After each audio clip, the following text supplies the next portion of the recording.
Quiero saludar y dar la bienvenida desde la Ciudad de México a Mauricio Meshulam. Es doctor en políticas públicas y administración con especialización en terrorismo, mediación y paz. Bienvenido, Mauricio, gracias por estar con nosotros. Hola, muchísimas gracias por invitarme. Un placer. En Washington nos acompaña el doctor Richard Downey, es director del Centro de Estudios para la Defensa del Hemisferio y es un experto en materia de seguridad para América Latina. Doctor, bienvenido también a esta hora de Cal en la Noticia. Gracias. Muchas gracias, Ismael. Y en nuestro estudio aquí en la ciudad de Miami recibimos a Humberto Calderón Berti, ya había estado con nosotros en programas anteriores, es experto petrolero internacional y exministro de Energía y Petróleo de Venezuela. Humberto, gracias también por acompañarnos una vez más en nuestro programa. Buenas noches. Y por supuesto que con Humberto, además de todo lo que está pasando con ISIS y lo que vamos a estar hablando, hablaremos del tema del petróleo y cómo está la industria del petróleo en este momento en la geopolítica mundial y particularmente en nuestro continente. Mauricio, comienzo contigo. ¿Qué opinas de este pronunciamiento de ISIS donde amenazan con secuestrar y esclavizar sexualmente a las mujeres que no son islámicas, escudados en la teología? Mira, yo creo que aquí lo más importante en este sentido es entender la naturaleza híbrida del grupo. Se trata efectivamente de un grupo terrorista en el sentido en que tiene un empleo psicológico de la violencia mediante este tipo de mensajes. Al mismo tiempo es una fuerza insurgente y al mismo tiempo, lo iremos viendo, funciona como un ejército que va tomando posiciones de manera estratégica, de manera clave. Entonces, al mismo tiempo tiene estas tácticas de guerrilla, de repliegue, pero igualmente tiene este hábil manejo del uso psicológico del terror. Entonces, eso ha sido parte de su eficacia, no podemos decir éxito como tal, pero sí su eficacia ha consistido en justamente emplear medios de comunicación, medios sociales, utilizar la violencia para mandar mensajes a amplios sectores de la población, mandar mensajes incluso en contra de militares que se le oponen, o bien incluso ante gobiernos extranjeros, ¿no? Ahora, Turquía aún no se decide a participar de la coalición contra el Estado Islámico, aunque ha aceptado prestar sus bases militares para que continúe la ofensiva en contra del Estado Islámico. En este caso, Richard, ¿crees que hay temor por parte del gobierno turco de pertenecer completamente a la coalición por la cercanía con Siria e Irak? El problema con la Turquía es que los objetivos que tienen los turcos no coinciden con los objetivos que tiene la coalición. La Turquía quiere que Bashar al-Assad salga. En cambio, los objetivos de la coalición es degradar y destruir últimamente ISIS. Entonces, hay un gran problema. Y también en esta situación en Kobani, este pueblo que está en la frontera entre la Siria y la Turquía, hay grupos de kurdos ahí que los turcos consideran terroristas. Y hay una preocupación para una separación e independencia por parte de los kurdos. Entonces, es una situación bastante complicada, pero los turcos no están en posición de apoyar en forma dramática la coalición en este momento. Humberto, eres experto en petróleo. Hay mucha gente de nuestra audiencia que cuando nosotros hemos tratado estos temas, y por eso te hemos invitado, siempre dicen, bueno, Estados Unidos está presente donde hay petróleo. Y justamente este grupo, el Estado Islámico, ISIS, como se le ha conocido, sobre todo recientemente después de las decapitaciones de occidentales que ellos han realizado, maneja un poderío económico importante por el petróleo. ¿Se puede saber realmente, como se ha dicho, cuánto esta gente ingresa por petróleo? Bueno, realmente ISIS tuvo sus orígenes en la frontera siria con Irak.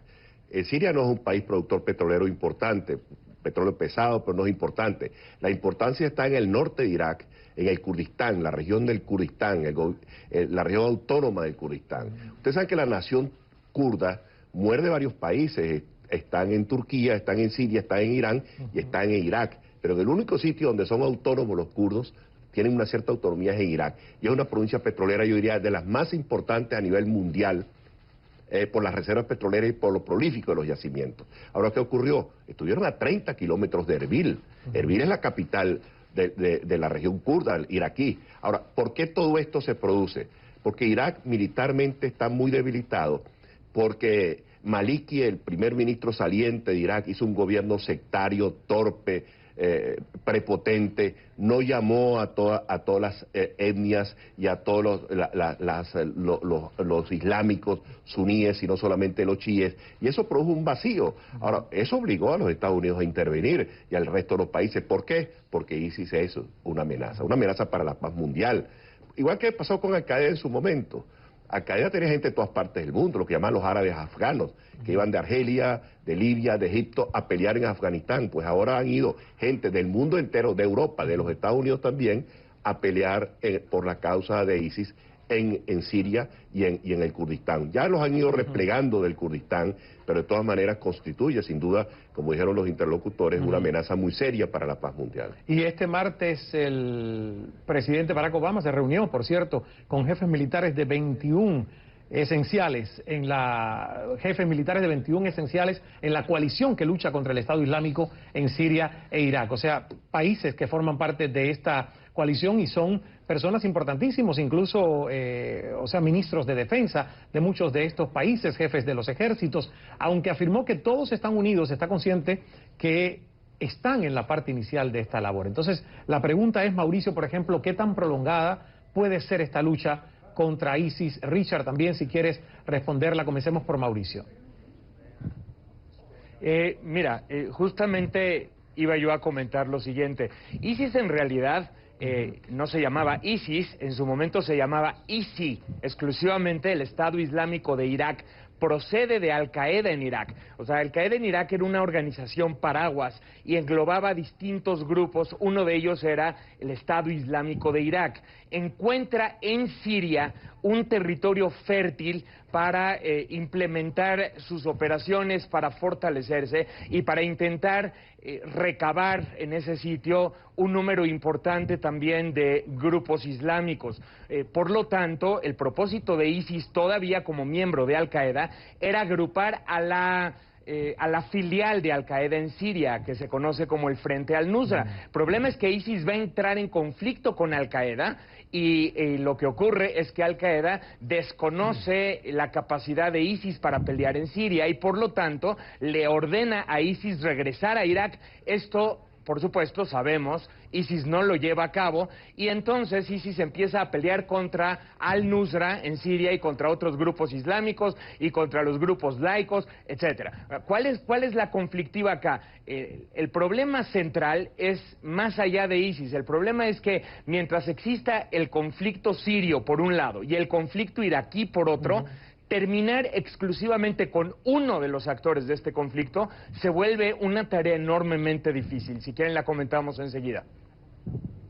Claro, por supuesto. Richard, ¿algo más que quieras comentar sobre este tema? Sí, gracias, Ismael. La reunión que se tomó lugar ayer en Washington, aquí con el presidente Obama y también con Martin Dempsey, el jefe de Estado Mayor Conjunto, fue con 21 países. Y esa coalición es sumamente importante para ese esfuerzo. ¿Por qué? Porque sin el esfuerzo especialmente los aliados de los estados del Golfo, como Arabia Saudita, como Qatar, como los Emiratos, como Bahrein, este esfuerzo parecería como si fuera, y como los de ISIS están tratando de retratar, es una guerra contra Islam, como los cruzados que están haciendo guerra contra Islam. Entonces, esos países suní del Golfo, ellos pueden ayudarnos muchísimo en términos de hacer una coalición que parece contra ese grupo de ISIS. Pero, en cambio, esos países únicamente van a aportar con ataques aéreos. No están aportando con las fuerzas terrestres. Y es lo que necesitamos para el esfuerzo para realmente degradar y destruir las fuerzas de ISIS. Por eso... Pero entonces, Richard, Anja, ¿tú ves la posibilidad de que en cualquier momento entren tropas estadounidenses por tierra a combatir al Estado Islámico? Eso es una pregunta muy interesante ahora, porque se están viendo que General Dempsey, por ejemplo, está tratando que empujar un poco ese término de botas en el terreno. Eso quiere decir soldados allí presentes. ¿Qué quiere decir eso? Son unidades de tropas, son asesores que pueden asesorar y evaluar lo que está pasando en las unidades de combate de Irak y lo que está pasando en Siria, que pueden identificar blancos en el terreno. Entonces, es una pregunta ahora. Los militares quieren hacer más y el presidente Obama quisiera estar fuera de esa situación de no mantener su posición de no soldados en el terreno. Ya casi nos tenemos que ir a publicidad, pero Humberto, yo quiero preguntarte, Estados Unidos y sus aliados han atacado varias refinerías petroleras controladas por ISIS en Siria, con las que se subvencionaban muchas de sus operaciones.